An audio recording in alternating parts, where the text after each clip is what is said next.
Yeah, You're just on mute, Sangeeta. Yeah. unmuted myself. So this is what we do when we are learning a new language also.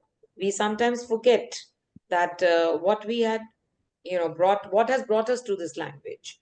Why are we picking up this language faster than the others? Because the recognition which English language gets in today's world, no other language gets. I think if our Prime Minister also recently spoke about the war which we, the so-called war which we're going to be actually having across the country. He started speaking in Hindi, but he switched to English to master the global audience.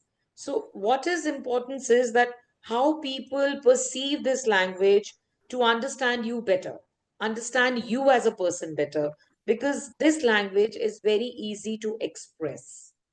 It is very easy to express because the more you think in the language, the easier it is for you to express.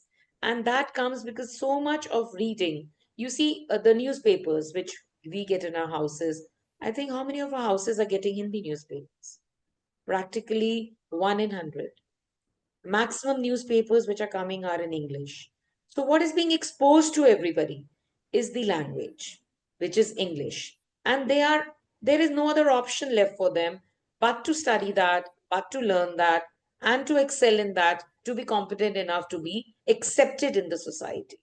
Because I completely agree with Ritika when she says that if you speak any language with confidence, it is definitely going to be accepted. But how many of us, like we, when we were growing up, definitely had this mastery over Hindi and English both?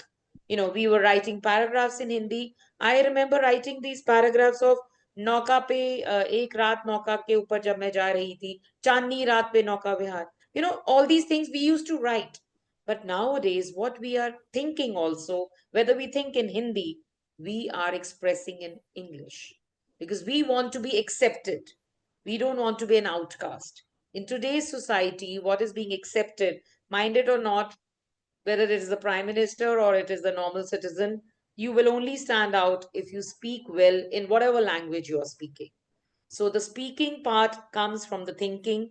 And in today's generation, they have realized that English is what is going to take them far because mostly the MNCs have come in over here. The recruitment, the GDs, everything happens in English. Nothing happens in Hindi. So, which is a Or any sad other part. language. Yeah, yeah.